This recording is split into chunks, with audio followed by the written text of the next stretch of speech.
Hello, everybody. How are we doing? I am Summer Myers. I'm a homeschool mom of 6 kids, and on my channel, we talk about all things homeschool. And today we're doing a live about habits. And so, as you guys filter into the comment section, go ahead and introduce yourselves. I feel like my microphone is exceptionally loud, so I'm going to change the gain a little bit there. See if that helped a little.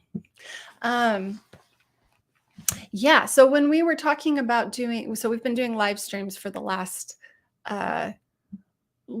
couple of weeks, and I was asking who would be interested in what we wanted to talk about, and habits was one that kept reappearing. So that's what we're talking about today. But before we go ahead and dive into it, I wanted to talk about what we're going to be doing next week. So let's go ahead and switch that. We are going to be doing our last live stream. So after this, I'm going to be posting regular content. In fact, I was kind of hoping that I'd be posting regular content in the middle of live streams, but you know, I have children and they have needs apparently. So that pipe dream died. But for next week, we have a special guest. Mary Evelyn from Knotgrass History is coming on to talk to us about history. And she's going to be talking specifically about how to teach history to younger children and a younger audience. So that will be on April 17th at 8 p.m. Eastern. So make sure to check that out. We will also be giving a giveaway because it's our last live stream and I want to make it special, a final celebration.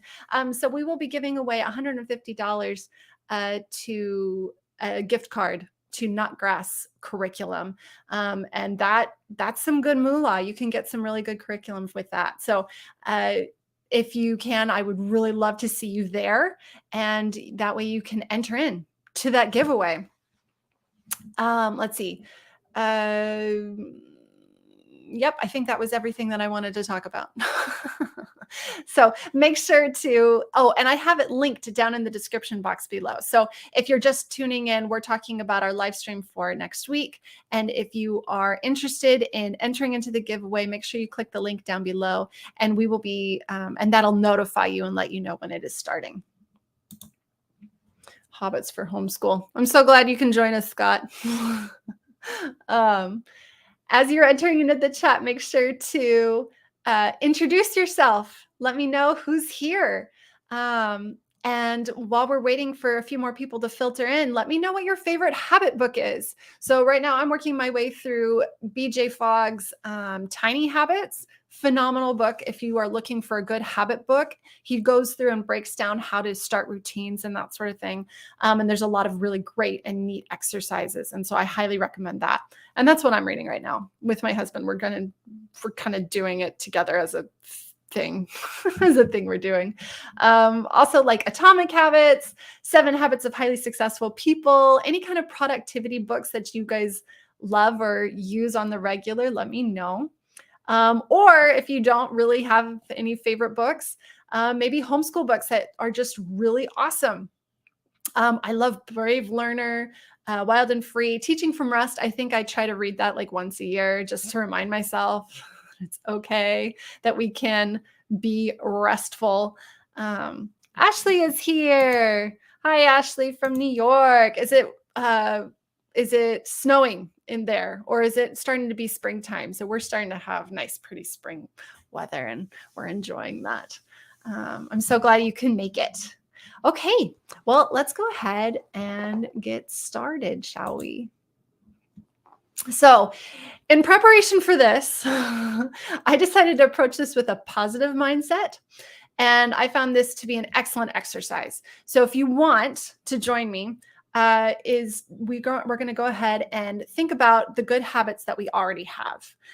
So rather than like beating ourselves up like, man, I wish I could do this, or I wish I could, I wish I had better habits. Take a moment to just be like, you know what? I do have some good habits. And if you feel so inclined, please share them. What are some good habits that you do have? So these are some of the habits that I came up with that I have. Waking up early. I do wake up early. I just natural. It's not natural. It's a habit because I think normally I would sleep in if I had a choice. But I do have a habit of waking up early now. Making my bed. This is something I do every morning. I have to make my bed. Otherwise, my morning is just thrown off. The days that I don't make my bed, I can feel it. Like there's a disturbance in the force. So that's one of the things that I do every day. I make sure my homeschool room is clean and tidy. So every time one of my kids is done with their schoolwork, they're done with what they have done, we put it away like right then and there. And I don't like having a lot of clutter on that schoolroom. So even though I've got more kids that are coming in, I make sure that all that stuff, and it's just a habit I've gotten into that I'm like, oh yes, Summer, that's a good habit. Good job. Read alouds. I do love having a good read aloud, and we do a read aloud every day. We try to read out loud, and I think that's fairly common. That's a common habit. And if you do that, then you've got a good habit. Good job. Absolutely counts.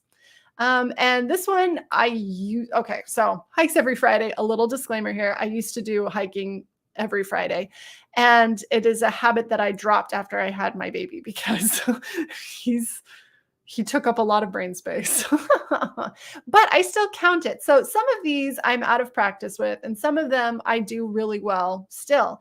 But acknowledging that you already do good things, even if it's just, I brush my teeth, that makes it less of a guilt trip. I'm not about mom guilt. It's not my thing. I don't enjoy it. We already have enough anxiety in life without worrying about, man, I wish I had better routines, better habits. Don't make this a stick you beat yourself with. You already have good habits. I know you do, just because you are a living, breathing human. So pat yourself on the back. You already have good habits. And recognizing them and even writing them down is a great mental exercise when you are looking to establish new habits, because it proves to yourself that you are a habit person. You're not just somebody who, floats around and maybe does occasionally some good things, right? No, you can do this, and you are capable of doing it. And I have faith in you. I believe in you. And on that happy note, good habits your kids have. Now, this is something to think about with your kids. We know we want them to do things, but is there something that they already do that's pretty awesome? And acknowledging that. And if you're as you're coming in, mention some things that your kids do that are good habits, that makes it less of, oh man, I wish my kids did this, and more of oh, you know what? They're also pretty awesome human beings already. So please share something that maybe your kids do. So my kids are actually really good at their chores. I do remind them during the morning. That's the first thing we knock out during the day. Hey, go do your dishes, go do your chore, go do whatever. And they're pretty good about not whining about it, and they just get it done and it's over, and we don't have to think about it, and keeps our house running smooth. And I am so grateful for them, and I'm proud of them for that. They are really good about getting their schoolwork out. So I'll say, go get your schoolwork out, and they go and they get it out. And sometimes they get it out before I'm even, conscious of what's happening during the day. And they're like, Mom, I'm ready. And they're sitting, at the table, and I'm like, oh, look how good you are. Washing their hands. I count this before dinner. Everybody goes and washes their hands before lunch. I don't know about breakfast. That's one thing I don't know, but I know they wash their hands. So I'm counting that. And putting away their chapter books. As I was trying to think of, okay, what are some good habits that my kids have? And kind of racking my brain. I'm like, I know you guys have them. And then I realized, you know what? They do not just leave their books out. They put them away in their bookshelf. And I'm like, that is a good habit that you have, created for yourself. And they get dressed every day. They don't sit around in their pajamas. Not that would bother me if they did. And there are some days where we're just hanging out in PJs. But they do tend to just go and get ready for the day by themselves. Now, some of these I do need to remind them and just, hey, little nudge. This is something we do. Like putting away their books for school. They're really good at doing a lot of these things, like washing their hands, but sometimes they need a reminder. And they always hop up and cheerfully go ahead and do it. And I think, it's important to acknowledge that kids' habits are works in progress.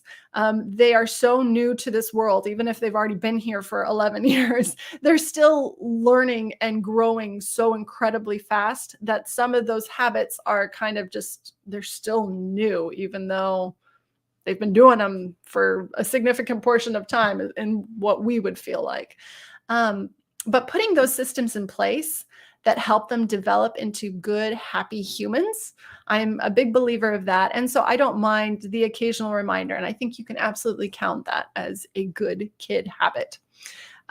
Lisa Roper, she brushes her teeth. And have you even gotten to flossing? Well done. Well done. That is absolutely a habit that we should be proud of. Helpful to have the bed made, Priscilla. It becomes a straightened surface for all the other things. That's true too. I'm going to show you my bed. It is currently covered in things. It's our second table in our bedroom. That's a fair point. Okay. All right, let's talk about bad habits. Okay, in the interest of full disclosure, I'm going to share my bad habits because frequently, okay, can I just be honest here? We see people on the internet and we just assume that their life is perfect and happy and look how cheerful everybody is and look how, I just confess that there's stuff on my bed right now. Um, and I know I fall into this category to a very small extent. I mean, I'm very small corner in the internet, but also just this is an activity and humility for me because a lot of people like to comment and say, oh, look how well you do these things, and I'm like, okay, but I do have bad habits. So their life is perfect, my life is not perfect. But maybe you already know I'm a hot mess. Maybe you can see the crazy behind these eyes. I'm not sure. So I'm not going to ask anybody to share bad habits. We can just make fun of mine. So that's what we're going to do. So scrolling, I've already confessed this a couple of times. I'm a terrible scroller. Okay. Yes, I need to join some kind of group to control this. Skipping breakfast. I'm terrible with meals. I end up preparing meals for everybody else. And by the time I'm ready to sit down and eat, we've moved on to the next activity. And so this is something I'd really like to change about my life. One day, not getting out of bed. So I said I wake up early. The bad habit is I don't necessarily get out of bed early. I will sit in my bed. I've gotten better at not scrolling in bed. Like I now put my phone farther away from me so I can't just like roll over and grab it and start scrolling. But I also end up just reading and ignoring screaming children until it's impossible to do it. So that's, even though I get up early or wake up early, I don't necessarily get out of bed as early as I should. So that is a bad habit that I'd like to fix. I avoid mopping. I'm a terrible mopper. That's really disgusting to me. I wish I was a better mopper. Oh gosh, you guys, I can vacuum and I can clean surfaces, but it feels like as soon as I have vacuumed, it's like the day has moved on and it's like, I don't think I have time to mop. And so I just put it off. I should ask my mother to come and mop my house. How do you feel about that? Talk to myself in the mirror. Okay, so this isn't necessarily a bad habit. Let's cross that one out. But I do talk to myself in the mirror. Maybe that's not a bad habit. It's something I'd like to change about myself. So what makes these bad habits bad? They aren't good for me. They're not good. Scrolling is not good for my brain. It causes anxiety and worry, and it doesn't add any benefit to my life. Skipping breakfast, obviously not good for me. Not getting out of bed. My children and my house need me. I should get out of bed. And mopping, okay, yes. So instead of scrolling, maybe I should call my grandmother, or maybe I should reach out to a friend who I know is lonely or something. That's an alternative to just mindlessly rolling through my phone. Instead of skipping breakfast, I can think of my favorite fruit and just go ahead and eat that. That is something easy. I can just grab it and be like, yes, I got it. Instead of not getting bed, I can... Okay, I don't know what to do instead of not getting out of bed. I need to figure out. I thought if I put my phone away, that would make me get out of bed, and it still doesn't. So if you guys have got some ideas of how to face the morning, I'd like to think I'm a morning person, and I am, but I'm just... Have you seen that meme? I'm just a permanently exhausted pigeon, not a night owl, not a morning bird. Just Exhausted pigeon. That's what I am. Mopping is going to take me a minute too to come up with another alternative. Um, so I'm never going to, and I'm never going to stop talking to myself in the mirror. We're just going to acknowledge that. But recognizing that there are things in my life that I would like to change is half the battle. It's half the battle. And it's a way of saying, you know what, this is something that I could work on. And that gives you a power over it. It gives you power over that bad habit that you have created for yourself. Steam mops are amazing. Mine is self-propelled and spins, so it does all the work. Oh, I have wood floors. They're like destroyed because of my dog and my children and my house, my family, just anyway. But do you think I'll have to look into a steam mop? People have told me steam mops are super helpful. Ladles and Lilies, everybody check out her channel. She is phenomenal. Getting started before everyone else in the house every day is a struggle. It is because it feels like, well, also my toddler gets up and he just gets going. And I'm like, okay, I just need 5 minutes before I can tackle that hurricane that's like running through my house. Like I just need a minute, I have a hard time getting out of bed too. You're not alone. Thank you, Jenny. I'm glad I'm not the only one. Okay, so if we should brainstorm some ideas, guys. Brainstorm some ideas of how to get out of bed and face the world, face the house. All right, enough of that. So don't give those bad habits power. Instead, acknowledge them and say, you know what? I have power over you. I am in charge. I'm in charge of my own destiny. Transformation isn't about adding more work to your life. It's about shifting your perspective so life becomes more fun, magical, and joyful. So I don't know who Sherry Salata is, but she's right. When we are talking about changing or adding new habits, we shouldn't be gearing up for this massive fight. It's about making our lives easier. And that mindset can make a huge difference in how you approach routines, how you approach habits. You're not attacking yourself and to change. You are transforming. You are becoming something new. And that's a beautiful part of life and progression. And that's something we can embrace. So what do you guys think? What makes a good habit? Go ahead and leave me a comment. Tell me, oh, I'm sorry, Jenny, that I've got you up there still. Go ahead, leave me a comment of what do you think, what makes a good habit? I have goat's milk still. My motivation is, oh wait, hold on. Oh, you have goats too, milk. You have goats? Okay, so see, you're my favorite person. That is awesome. I would love to have goats. That's like a dream of mine, but probably will never come into fruition because I have my husband who says no. So my motivation is that if I want my kids to have milk, I have to go get it. There you go. And you have goats that depend on you. They depend on you in the morning. I wonder if that's a reason to get goats. I'm going to have to think about this. I wonder if Michael would go for it. Steam mop isn't good for hardwood floor. Yeah, we just have to use a microfiber mop. Microfiber mop with the spray. Yeah, that's what I use. Also, you know what I was missing was those big, like kind of rag mops, you know, the ones that kind of look like mini octopuses, but I think that's also bad for floors too. I don't know. Nah. Falling asleep or waking up is usually hard for me. It is the first thing I want to improve. Yeah. I feel like, especially going to bed at night and just having a good bedtime habit and then not waking up at the 3 a.m. and being like, oh, I'm awake now. Baby goats. Okay, sorry. Okay, moving on. So what makes a good habit? In my mind, it's something that makes my workload easier. It makes my homeschool easier. Cleaning up our books right after my kids is done, right after my one kid is done, gives me more space on the table for the next kid. So that is a habit that helps me and makes me be more productive and more streamlined. It means a smaller mess at the end of the day, and it keeps everything organized so I can find it tomorrow. Sometimes, you know, there are days where I don't get everything cleaned up and I'll ask kids to put it away, and they're good, but they will sometimes just hide things as opposed to like put them away where they belong. I love them. I love my children, but they do tend to hide things. And then it's like, where was this thing? And they're like, oh, it's in there somewhere. Um, so this is a habit that I can maintain. And my kid can help me when they're like, okay, I did my work. Great. Here's your book. Put this away. Here's your book. Here's, like it's easier to keep that going.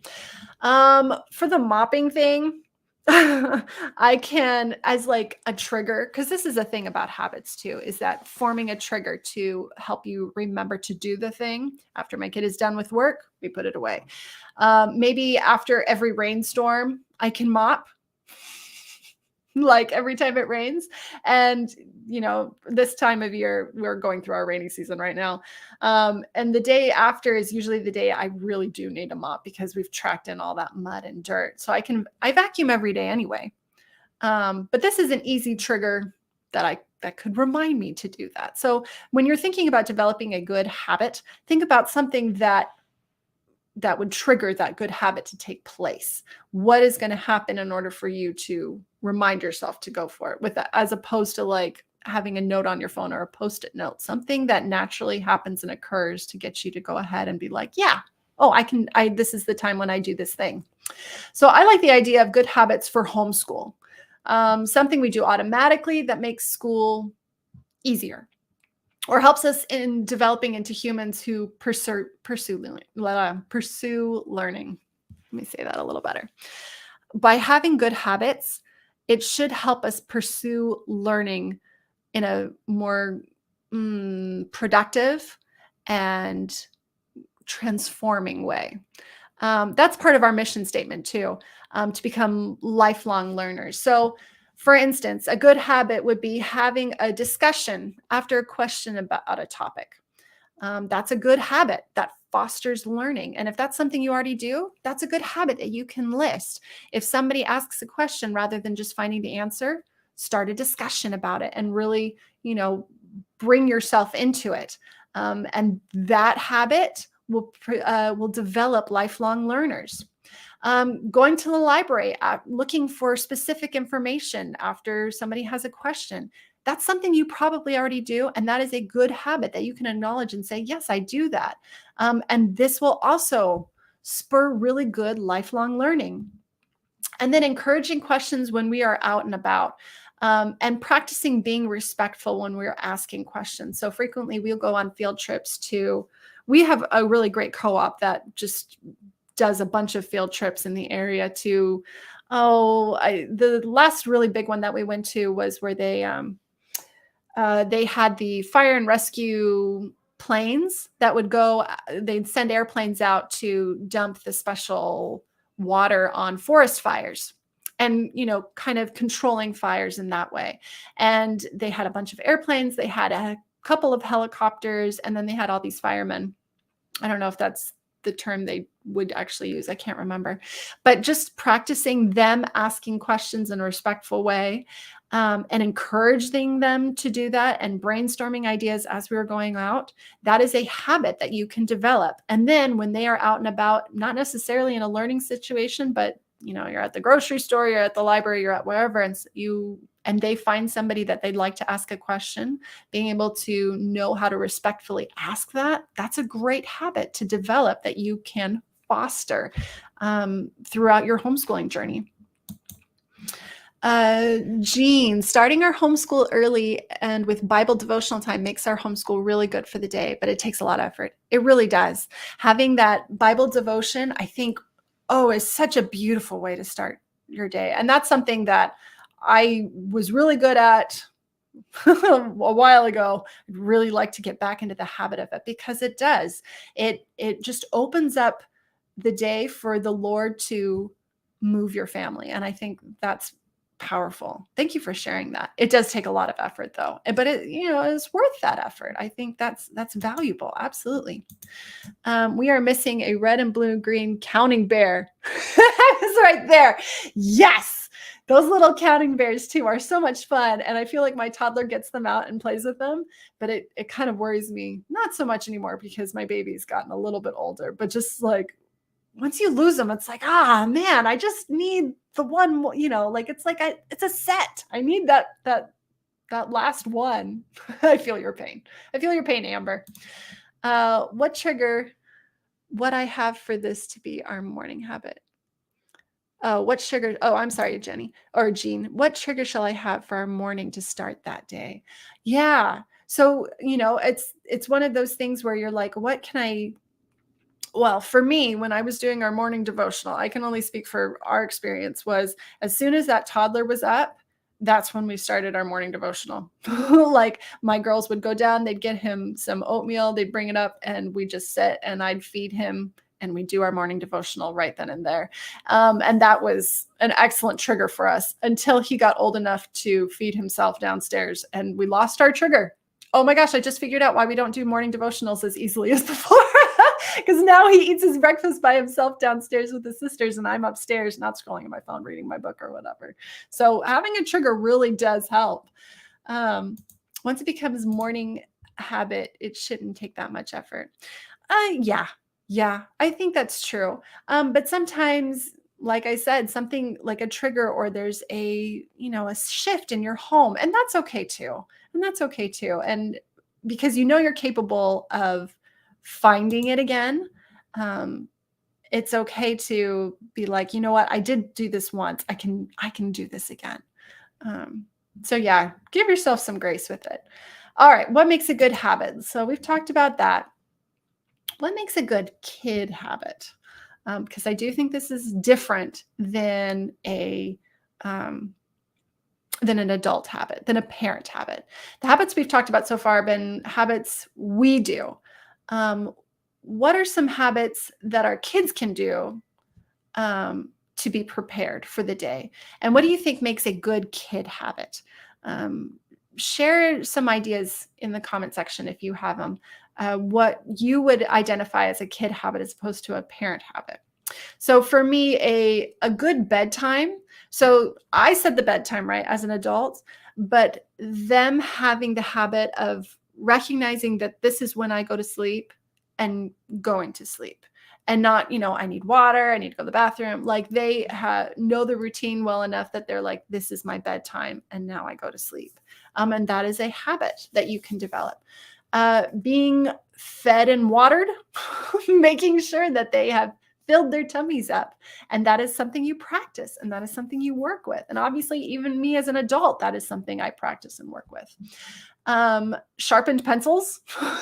Anybody else be like, we're sitting down, we're ready to do our schoolwork and our kids look at their pencil and like, oh, I need to go sharpen it. And it's like, oh, come on, man. We're right here. Let's just start, right?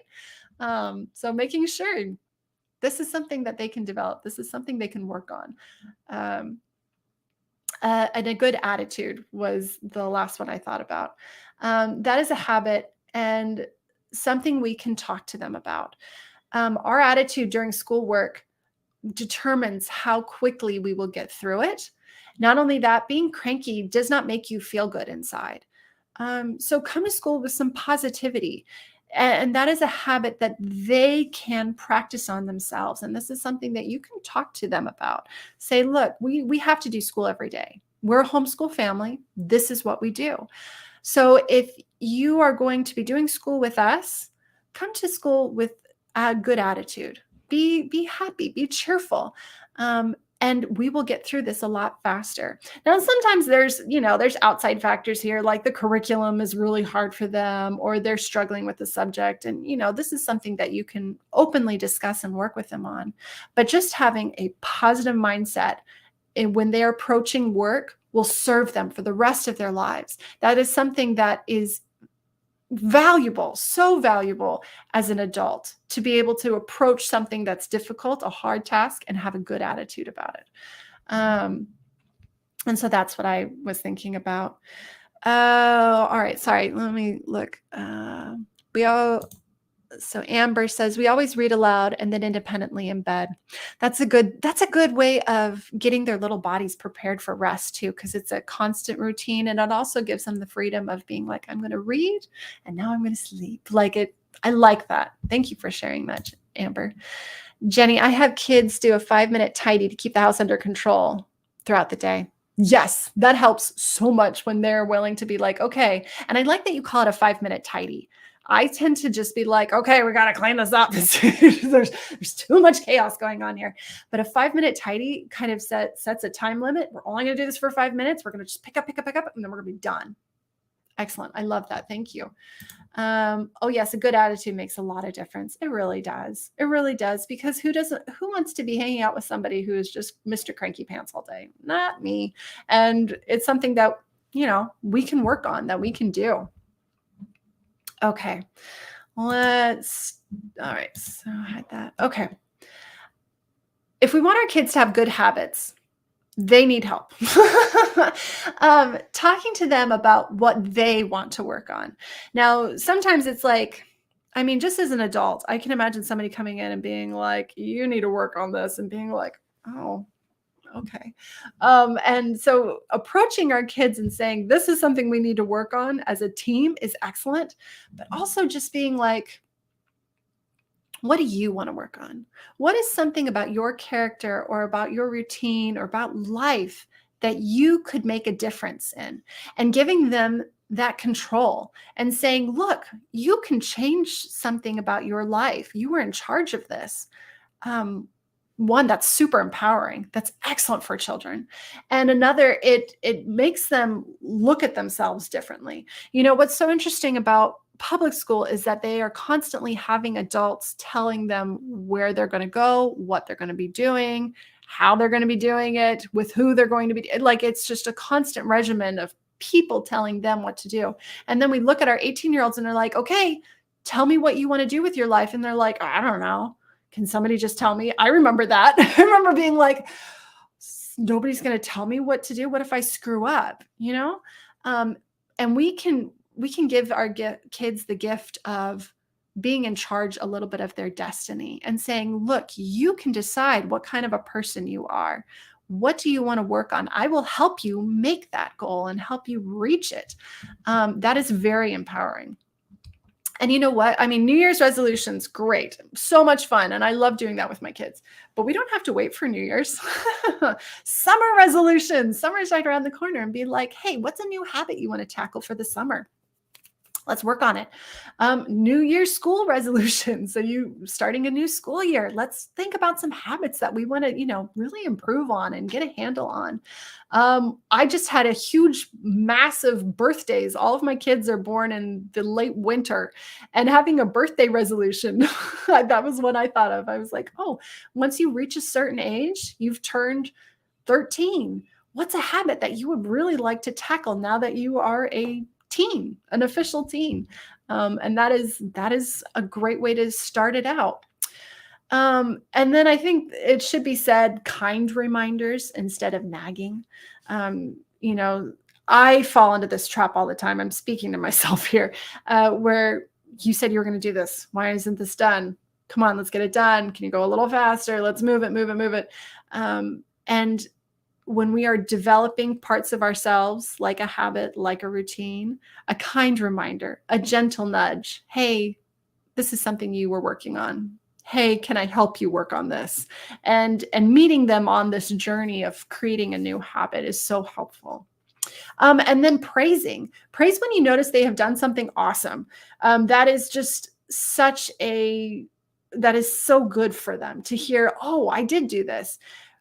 Praising something that they do all the time anyway. It doesn't even have to be something new that they're working on. If it's just an acknowledgement of, hey, I love that you brush your teeth really well, I praise them for it. Just saying, you're doing such a good job. And I know you can create good habits because you already have this really good habit. It's the same thing for our kids. They just need to be told that because you're their parent and they love you. And then if they forget, it's not the end of the world. We just pick up and we try again. We say, hey, you forgot to sharpen your pencil before we sat down.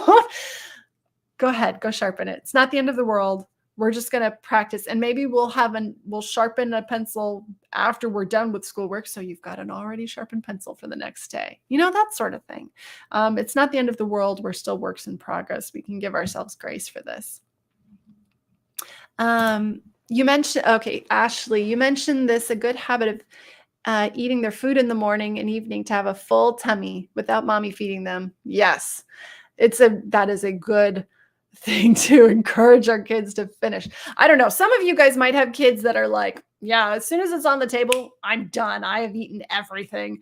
Maybe that's not always the case in my house. I mean, sometimes because there's 6 of them and they're all hungry and they're like, if I don't get this, it'll be gone before I sit down. Cleaning up. Thank you, Ashley. Cleaning up after themselves help you tremendously. Yes, they do. Yes, it does. It and it's also, oh, not only that, it's just it's helping them develop into better humans.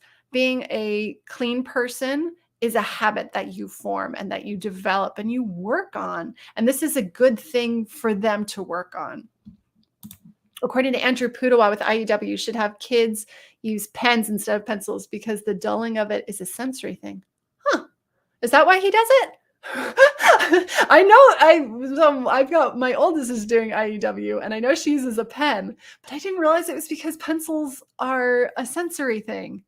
That's very interesting. I'll have to look into that because personally I love pencils. I am a pencil preference, but also when you're writing too, I think pens kind of help you commit to what you are writing. And there's something that is a lost art to work with pen. And so I was really pleased when they said that was something that they did, but I didn't realize it was a sensory thing. That's really cool. I'm glad you mentioned that. Thank you. All right. You can't form a habit if it doesn't have a routine to stick with, or a routine to stick to. And I thought this was very interesting. I have a routine, so a natural trigger for doing my habit can hang on the scaffolding of my routine. Something always happens. We have a routine of we wake up in the morning, we have breakfast, we do our chores, we do our schoolwork, we do our lunch, and then we have a free afternoon, or we have appointments, or we go to the park, whatever. It's kind of open, and then we have dinner, and then we have bed. And so there are natural triggers in that routine. And so when you have a habit, it's easy to just hang it on there and be like, okay, right after breakfast, we're going to do our read aloud. Right after breakfast, we're going to do our morning devotions. Right after we're done with school, we're going to do a 5-minute tidy. Those are an easy way of triggering a habit to get it started. And I say habit loosely. It's a behavior that you want to do, right? That's what the habit is. And that's probably what I should be saying is a behavior. Anyway, I just thought that was a very interesting quote. So I thought I'd pop that in there. Developing good habits. I think it's easier to help a kid start a good habit than it is for us to develop a good habit. And why is that?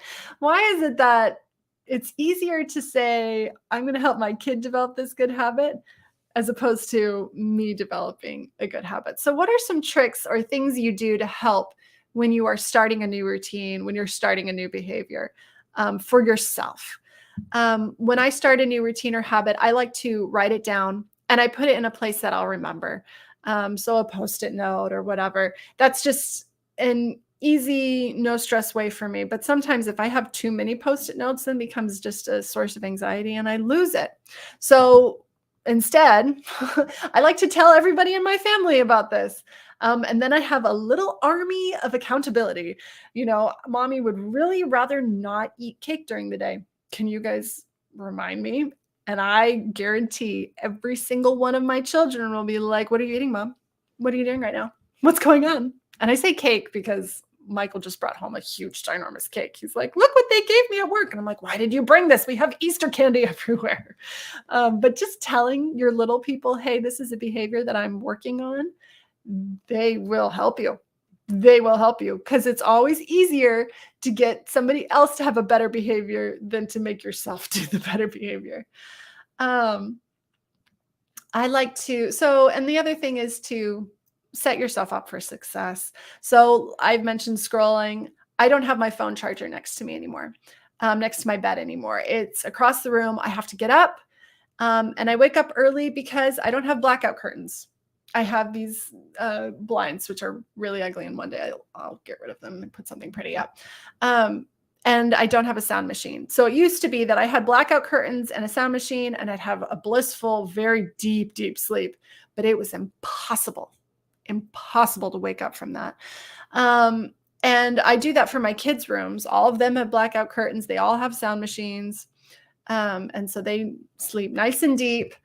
But it was too hard to wake up. So now when the sun wakes up, I'm awake. I'm awake. And when the kids start moving and crying, I don't have a sound machine like dulling the noise. It's just so naturally I'm waking up early. And so I don't want to claim that I am a morning person that just wakes up at a certain time period. It's just because of my environment. I've set it up for that success, easy success. How can I make my behavior successful? What are some environmental things that I can use to make that behavior stick? Troubleshoot. That's the other thing too. I mean, so often we're like, oh man, I forgot to do this. I really want to make this a habit. How come I can't make it stick? It's okay if you fail. That just tells you, okay, that didn't work. How can I troubleshoot this? How can I brainstorm this to become successful? So try a few things. And if it doesn't, don't say it's a fail. You try for something else. So for homeschool, my first year, I wanted to do read alouds because that's what you do with a homeschool. You do read alouds, right? But I could not get my kids to sit still. I had crayons, I had workbooks, I had mazes, I had all kinds of things, and I could not get them to be still and quiet. They were talking to each other. They were just everywhere. I also was brand new to the read aloud scene. Probably wasn't doing it right. I don't know, but it was impossible. And it would have been very sad if I just gave up and said, nope, my kids just don't do read alouds. This is not something for us. Instead, I troubleshot. I decided I'm going to find the way to make this work in my homeschool. And I started reading instead right before bed, which actually works. A lot of people do that, and it worked, but it was a little bit harder because my kids had different bedtimes. And so I was like, this isn't quite right either. And I did it in the morning, but everybody had so much energy. That didn't work either. And then I did it at lunchtime. And it was perfect because they were eating and they were silent and they could be still. And so now I do my read alouds at lunchtime. I did a lot of different things until it stuck, until I found where it worked. And that's okay. That's okay.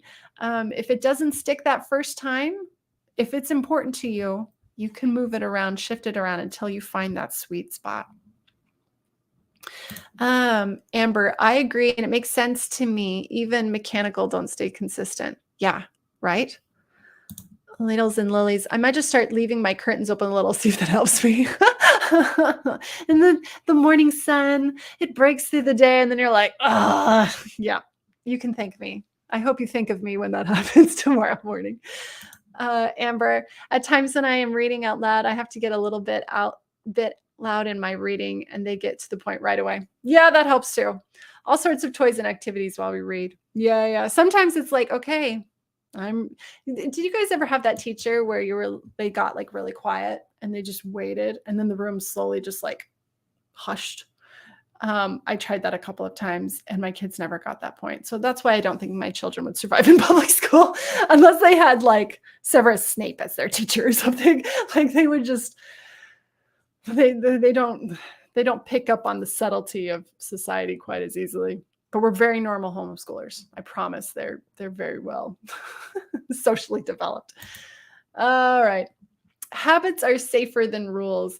You don't have to watch them and you don't have to keep them either. They keep you. And I thought, oh my gosh, this guy is brilliant. Good habits are worth having and they're worth pursuing. They help you become the person you want to be. That being said, they should not be the stick that you beat yourself with. They are something that make you a better human, but that you don't sit there and just like, oh, why can't I get this right? It is something that we're all works in progress, right? And so this is what I kind of wanted to end on. In our fast-paced world, we are so desperate to become the most productive versions of ourselves. And if we fail, it's like, what's wrong with us? We chose the life of homeschooling because we wanted to live outside of what society demands for our children. It's slower, There's a tempered pace, and it's meant to match our kids where they are at, and help them progress naturally. And the same can be said for ourselves. We are living a different lifestyle, which means we can make our own rules. We don't have to be the most productive, most active family on the block. We chose this lifestyle for a reason. So is productivity worth it? I think it's important that we are, that we have ability. I think it's important that we have drive and that we are willing to work hard for what we want and what we believe. Um, but we also don't need to be going so fast that we are missing what makes our life so beautiful and so special. This is a very different lifestyle, and it is very different from what the norm is in our society. And we should embrace that. We should absolutely embrace it and say, you know what? It is important for me to have good habits. It's important for my children to have good habits. And this is something that we can always do better with. But we shouldn't be pushing ourselves to be so productive that we miss out on the flexibility and the slow pace that we have set ourselves for our children. That's something we should embrace and just enjoy and love and sink our teeth into. Let's see. I give my 3-year-old his lunch while driving and eats more easily on his own. There's less distraction in there. Yep. Strap him in the car seat. You're going to sit here and eat. Do not leave. Sometimes whispering works as well. That's a good point when you're doing your read alouds and you're like, okay, I'm going to talk softly now. Yes. Flexibility and focus on needs our children is much more productive than what public schools offer. It is, in your opinion, in my opinion too. I think it's important that we do the best for our children. But it's also important that we aren't just pounding on ourselves for not making that behavior the way we wanted it to be. So I felt a concern while everybody was saying, oh yes, please talk about habits. This is something that I could really use help on. And I want you to have good habits, and I want to have good habits too. And that's why we read those productivity books. But I think we also need to remind ourselves that this is something that you progress towards. That life is meant to be a progression, that we don't have to be perfect right here in the now. We can rely on the Lord to meet us there. Our homeschool adventures is here. Hello, everybody, say hi. I'm glad you made it. So that is what I wanted to talk about when it came to habits. And I hope that was helpful for you guys. I wanted to also just say real quick that I have really enjoyed our time here on these live streams these last few weeks. And I've enjoyed getting to know you guys better and to hearing your hearts and hearing your struggles.